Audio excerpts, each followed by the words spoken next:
Greetings, Nick with Sweetwater here, and in today's lesson we're going to learn 3 great rock licks culled from the minor blues scale. All 3 are pretty darn short, but highly effective, and, better still, aren't too difficult to play either, I promise. Furthermore, I purposely chose these 3 because they can all be used in your own lead work pretty easily, so if you like them, you can add them to your playing arsenal. And just so you're aware, none of these licks use the low E or A string. Those 2 guys are going to sit this one out. The trio of amazing axemen I've shamelessly stolen these gems from are as follows: Jimmy Page, Randy Rhoads, and Dimebag Darrell. Talk about a holy trinity.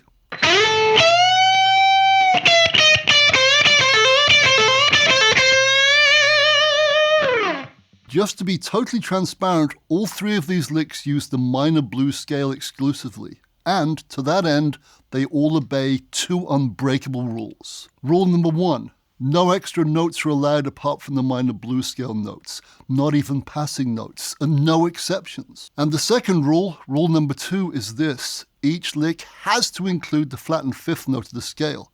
And once again, there are no exceptions. I mean, if the flat 5 note isn't used, the lick will just be a minor pentatonic scale 1, not a minor blues scale 1. It might sound bluesy, but it won't contain that glorious dissonant edge and attitude the so-called blues note adds. These 2 simple rules stated, let's have at it.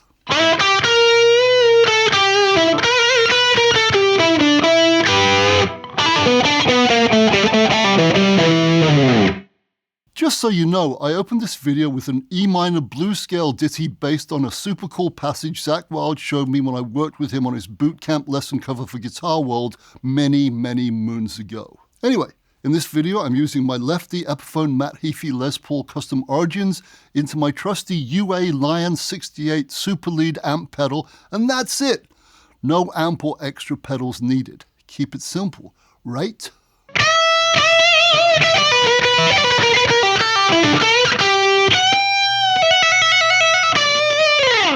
For the sake of simplicity, I'm going to teach you all 3 licks in the key of E minor, and in accordance with the 2 golden rules, they will all reside within the 6 notes of the minor blues scale, including the flat 5. Now, in this case, it will be the E minor blues scale, which is this one right here.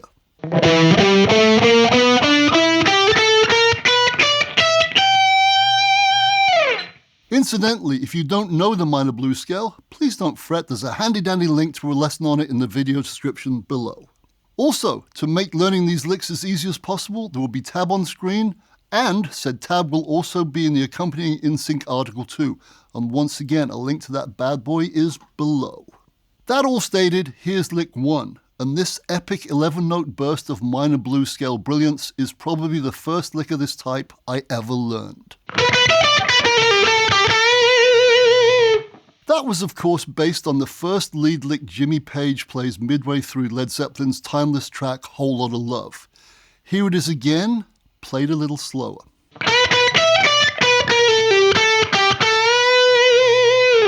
The first 3 notes of the lick are these. First, you quickly bend the note at the 14th fret of the G string up a whole step. Notice how I'm using my middle finger to help my ring finger do the bend, and also how I've positioned my fretboard thumb to give me something to push against when doing said bend. The next 2 notes after the bend are both at the 12th fret on the B and high E strings respectively. And I fret them by merely barring those 2 strings with my index finger. And as it happens, this trio of notes alone make for a great lick I know you've heard countless times from Ace Frehley to Zakk Wylde. Following this, our next 2 notes are both on the B string, the D note at the 15th fret and the B note at the 12th fret. And if we add these to the first 3, we have this. A little bit slower. And, once again, these 5 notes by themselves happen to make another cool lick that's frequently used, or in my case, abused.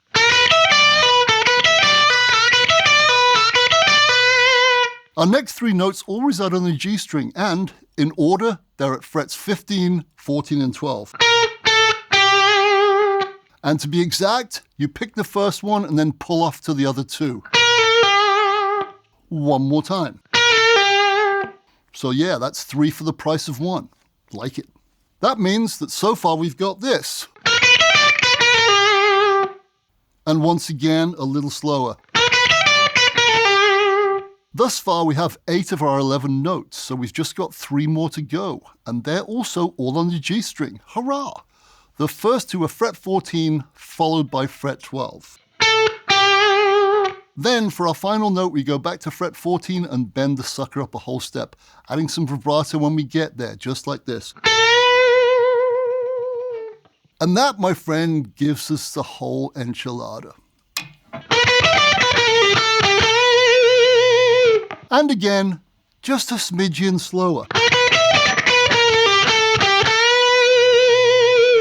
Next up is lick 2, and it's based on one by the late, great Randy Rhoads. To be precise, I plundered it from the last but one bar of his unforgettable I Don't Know solo.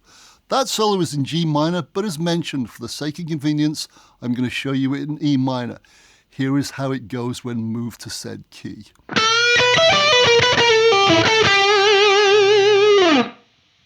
And once again, a little bit slower.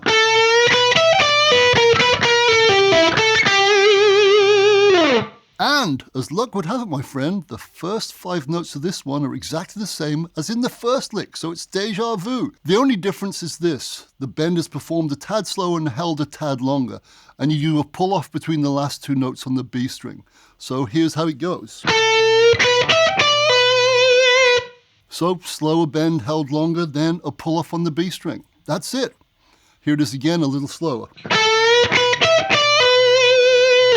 Can you hear how this subtle change of phrasing has changed the vibe of these 5 notes completely? Let's check it out. Here are the first 5 as played in lick 1 style. And now here they are played the lick 2 way. Both slightly different, but both cool. Darn cool, I'm sure you'll agree.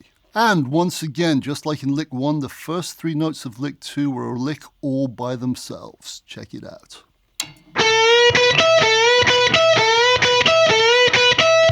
And the same is true of the first 5 as well.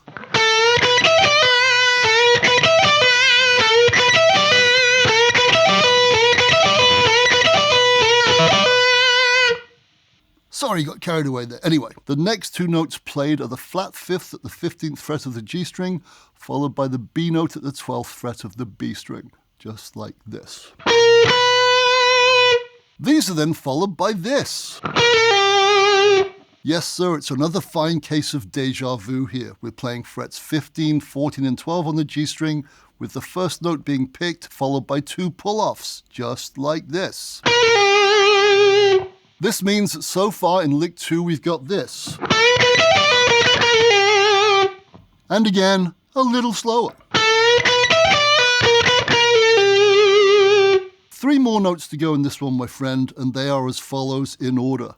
14th fret on the D string, followed by the 14th fret and then the 12th fret on the G string, like this.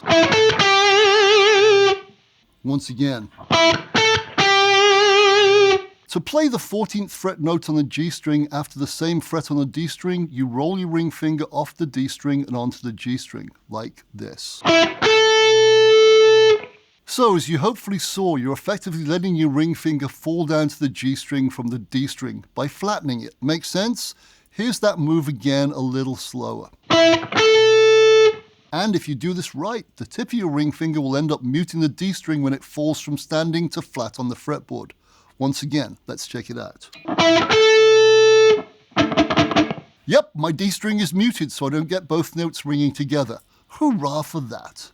Then, after your ring finger falls over, you finish the lick by playing the note at the 12th fret on the G string with your index finger and adding just a smidgen of vibrato, just like this. Here are the last 3 notes. Adding these 3 to the others we've already learnt gives us the whole thing, which is this. And here it is again, one more time for good luck, a little slower. Our third and final lick is inspired by the much-missed Dimebag Darrell and his jaw-dropping Cowboys from Hell solo, which uses the flattened fifth note to great effect, especially when it first starts out. Here's the lick I've chosen to mess with.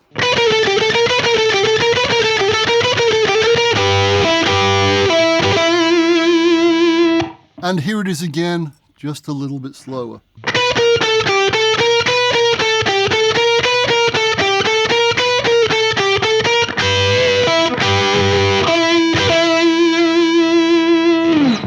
As you can hear, the rapid, repeated six-note pattern that fills the first bar of this lick leans on the flattened fifth note pretty darn heavily. In fact, every six-note pattern not only uses it twice, but ends on it as well. Here's what I mean. Hear it? Second note and last note. Here it is one more time. To be more precise, here's how this sextuplet pattern goes. The first note is the 12th fret on the B string, while the remaining 5 are all on the G string in the following fret order: 15, 14, 12, 14, 15, just like this. So all 6 notes together sound like this. So to be pedantic, the first 4 notes descend the minor blues scale. Next 2 notes climb back up the G string. And combined, it's the 6 we know and love. This 6-note pattern is played 4 times in succession using strict alternate picking, namely down, up, down, up, down, up, just like this. Then, to finish the lick off, we play this. And again, just a little bit slower. As you can see, what we're doing here is bouncing between the following: a double stop at the 12th fret on the G and B strings, and then the E note at the 14th fret of the D string. Now, in case you don't know, double stop is merely a fancy way of saying that I'm playing 2 notes on 2 strings at the same time via 1 deft pick stroke. So the pattern goes: double stop to single note a total of 3 times, just like this. And don't forget to add some vibrato to the last note like I just did. Please pay close attention to the timing of these changes, as they definitely help give the end of this lick a nice groove. Also notice that on the first 2 double stops, I'm adding a very slight blues bend by pulling the strings down towards the floor just a hair. Doing this adds further to the vibe and attitude of the lick. Here it is again slower. Pay attention to those blues bends, the timing, and the vibrato at the end.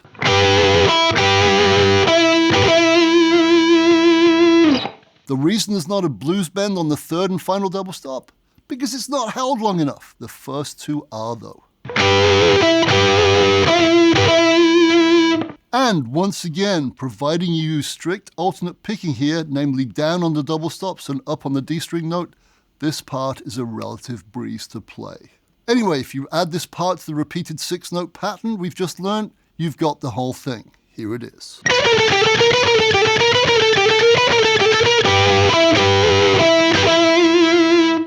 And one more time, slower.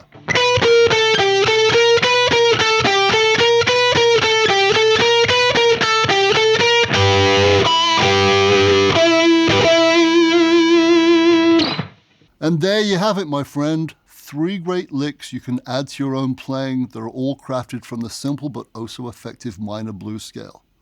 The hardest thing about this video, apart from yours truly not messing up these amazing licks too badly, of course, narrowing my main list down to a mere 3. I mean, there are just so many great ones out there to choose from. Please let me know your favorite minor blues scale licks in the comments below. I'd love to know what gems you feel I've overlooked, so have at it. Just remember to please adhere to the 2 unbreakable rules I stated at the start of this video. No exceptions. I look forward to seeing your selections and maybe doing another lick video as a result. And in case you're interested, links to the gear I've abused can be found below. I sincerely hope you've enjoyed this quick lesson video and will be able to use 1, 2, or maybe even all 3 of these licks in your own playing. As the saying goes, be an artful thief, my friend, be an artful thief. That truth stated, I'm out of here. See ya. Thanks so very much for watching. Please don't forget to like, comment, nicely please, I'm doing the best I can, honestly. Oh yeah, and also subscribe too.